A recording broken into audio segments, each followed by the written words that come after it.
जय माता दी दोस्तों, हमारे चैनल में एक बार फिर आपका स्वागत है। आज मैं आपको शीतला माता से जुड़ी कथा, शीतला सप्तमी से जुड़ी कहानी और राजस्थान के पाली ज़िले में जो माता का मंदिर स्थित है वहाँ पे एक कलश है, घड़ा, उससे जुड़ी कहानी के बारे में इस वीडियो में आपको बताऊंगा। तो कृपया इस वीडियो को एंड तक ज़रूर देखें और यदि आप हमारे चैनल पर नए हैं और अभी तक आपने इस चैनल को सब्सक्राइब नहीं किया है तो कृपया इस चैनल को सब्सक्राइब करें। वीडियो पसंद आए तो उसे लाइक और शेयर अवश्य करें। आइए कथा को शुरू करते हैं। सबसे पहले मैं आपको शीतला माता की कथा के बारे में बताता हूँ। यह कथा बहुत पुरानी है। एक बार शीतला माता ने सोचा कि चलो आज देखूं कि धरती पर मेरी पूजा कौन करता है, कौन मुझे मानता है। यही सोचकर शीतला माता धरती पर राजस्थान के डुंगरी गांव में आई और देखा कि इस गांव में मेरा मंदिर भी नहीं है, ना मेरी पूजा है। माता शीतला गांव की गलियों में घूम ही रही थी, तभी एक मकान के ऊपर से किसी ने चावल का उबला पानी नीचे फेंका। वह उबलता पानी शीतला माता के ऊपर गिरा, जिससे शीतला माता के शरीर में छाले पड़ गए। शीतला माता के पूरे शरीर में जलन होने लगी। शीतला माता गांव में इधर उधर भाग भाग कर चिल्लाने लगी, अरे मैं जल गई, मेरा शरीर तप रहा है, जल रहा है, कोई मेरी मदद करो। लेकिन उस गांव में किसी ने शीतला माता की मदद नहीं करी। वहीं अपने घर के बाहर एक कुम्हारन बैठी थी। उस कुम्हारन ने देखा कि अरे यह बूढ़ी माई तो बहुत जल गई है, इसके पूरे शरीर में तपन है, इसके पूरे शरीर में छाले पड़ गए हैं, यह तपन सहन नहीं कर पा रही है। तब उस कुम्हारन ने कहा, माँ तू यहाँ आकर बैठ जा, मैं तेरे शरीर पर ठंडा पानी डालती हूँ। कुम्हारन ने उस बूढ़ी माई पर खूब ठंडा पानी डाला और बोली, माँ मेरे घर में रात की बनी हुई राबड़ी रखी है, थोड़ा दही भी है, तू दही राबड़ी खा ले। जब बूढ़ी माई ने ज्वार के आटे से बनी राबड़ी और दही खाया तो उनके शरीर को ठंडक मिली। तब उस कुम्हारन ने कहा, आ माँ बैठ जा, तेरे सिर के बाल बिखरे हैं, ला मैं तेरी चोटी गूंथ दूं। और कुम्हारन माई की चोटी गूंथने लगी। कंघी से बालों को संवारते समय अचानक उस कुम्हारन की नज़र बूढ़ी माई के सिर के पीछे पड़ी तो कुम्हारन ने देखा कि एक आंख बालों के अंदर छुपी है। यह देखकर वह कुम्हार डर के मारे घबराकर भागने लगी। तभी उस बूढ़ी माई ने कहा, रुक जा बेटी, तू डर मत, मैं कोई भूत प्रेत नहीं हूँ, मैं शीतला देवी हूँ। मैं इस धरती पर देखने आई थी कि मुझे कौन मानता है, कौन मेरी पूजा करता है। इतना कहकर माँ चार भुजा वाली हीरे जवाहरात के आभूषण पहने, सिर पर स्वर्ण मुकुट धारण किए अपने असली रूप में प्रकट हो गई। माता के दर्शन कर कुम्हारन सोचने लगी, अब मैं गरीब इस माता को कहाँ बैठाऊं। तब माता बोली, बेटी तू किस सोच में पड़ गई। तब उस कुम्हारन ने हाथ जोड़कर आंखों में आंसू बहाते हुए कहा, माँ मेरे घर में तो चारों तरफ दरिद्रता है, मैं आपको कहाँ बैठाऊं। मेरे घर में ना तो चौकी है, ना बैठने का आसन। तब शीतला माता प्रसन्न होकर उस कुम्हारन के घर पर खड़े हुए गधे पर बैठकर एक हाथ में झाड़ू, दूसरे हाथ में डलिया लेकर उस कुम्हारन के घर की दरिद्रता को झाड़ू डलिया में भरकर फेंक दिया और उस कुम्हारन से कहा, बेटी मैं तेरी सच्ची भक्ति से प्रसन्न हूँ, अब तुझे जो भी चाहिए मुझसे वरदान मांग ले।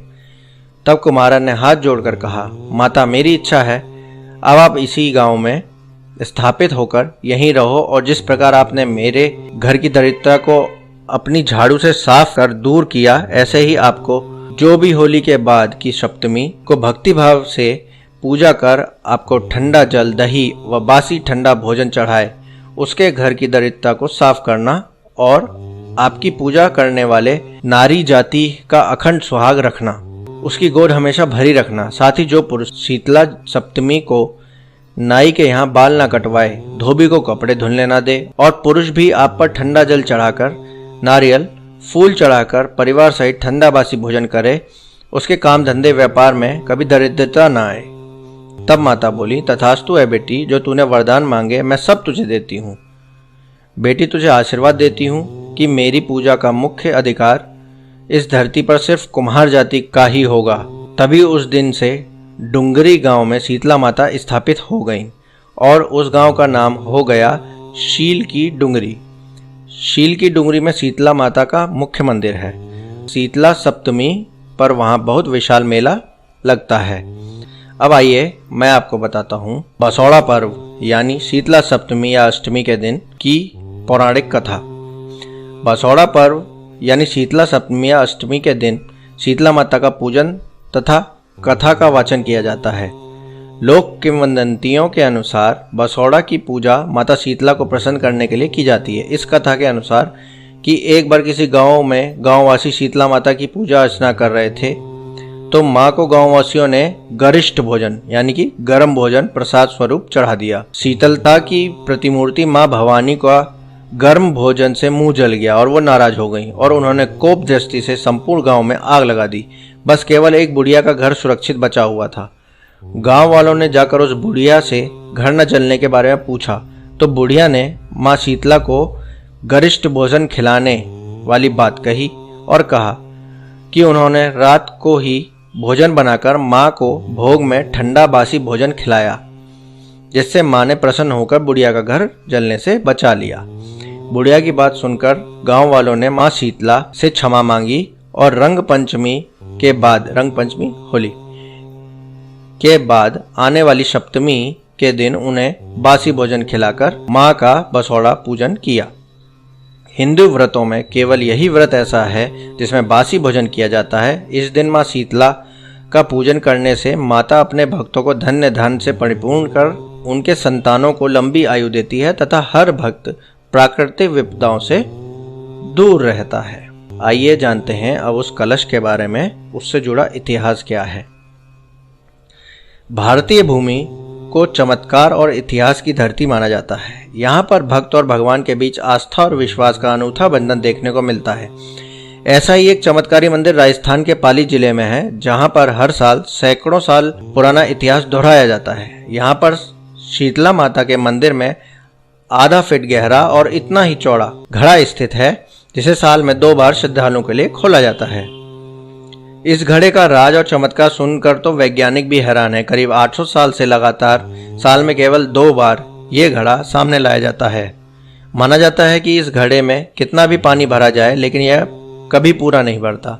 अब तक इसमें 50 लाख लीटर से ज्यादा पानी भरा जा चुका है। एक मान्यता है कि इसका पानी राक्षस पीता है, जिसके चलते यह पानी से कभी नहीं भरता। करीब 800 साल से गांव में यह परंपरा चल रही है। घड़ा जो है उसका जो ऊपर का हिस्सा है यानी मुख भाग जो है वो पत्थर से ढका जाता है, तो साल में ये सिर्फ 2 बार हटाया जाता है। घड़े से पत्थर साल में 2 बार हटाया जाता है, पहला शीतला सप्तमी पर और दूसरा ज्येष्ठ माह की पूर्णिमा पर। दोनों मौकों पर गांव की महिलाएं इसमें कलश भर भर कर हजारों लीटर पानी डालती हैं, लेकिन घड़ा नहीं भरता। फिर अंत में पुजारी प्रचलित मान्यता के तहत माता के चरणों में लगातार दूध का भोग चढ़ाता है तो घड़ा पूरा भर जाता है। दूध का भोग लगाकर इसे बंद कर दिया जाता है। इन दिनों गांव में मेला भी लगता है। दिलचस्प है कि इस घड़े को लेकर वैज्ञानिक स्तर पर कई शोध हो चुके हैं, मगर भरने वाला पानी कहाँ जाता है यह कोई पता नहीं लगा पाया है। मान्यता के अनुसार राक्षस इस घड़े का पानी पीता है। अब इससे जुड़ी कहानी को जानते हैं। ऐसी मान्यता है कि आज से 800 वर्ष पूर्व बाबरा नाम का राक्षस था। इस राक्षस के आतंक से ग्रामीण परेशान थे। यह राक्षस ब्राह्मणों के घर में जब भी किसी की शादी होती थी तो दूल्हे को मार देता था। तब ब्राह्मणों ने शीतला माता की तपस्या की। इसके बाद माता गांव के एक ब्राह्मण के सपने में आई। माँ ने कहा जब उसकी बेटी की शादी होगी तब वह राक्षस को मार देगी। शादी के समय शीतला माता एक छोटी कन्या के रूप में मौजूद थी। वहां माता ने अपने घुटनों से राक्षस को दबोचकर उसका प्राणांत किया यानी मार दिया। इस दौरान राक्षस ने मां शीतला से वरदान मांगा कि गर्मी में उसे प्यास ज्यादा लगती है, इसलिए साल में 2 बार उसे पानी पिलाना होगा। शीतला माता ने उसे यह वरदान दे दिया। तभी से यह परंपरा चली आ रही है। तो दोस्तों, ये थी आज की वीडियो। आशा है आपको हमारा प्रयास पसंद आया होगा। भविष्य में भी हम आपको इसी प्रकार से अलग अलग धार्मिक स्थलों की कथाएं, इतिहास, उनसे जुड़ी परंपराएं, इन सब के बारे में बताते रहेंगे। तो कृपया इस चैनल को सब्सक्राइब करें। वीडियो पसंद आया तो उसे लाइक और शेयर अवश्य करें। धन्यवाद।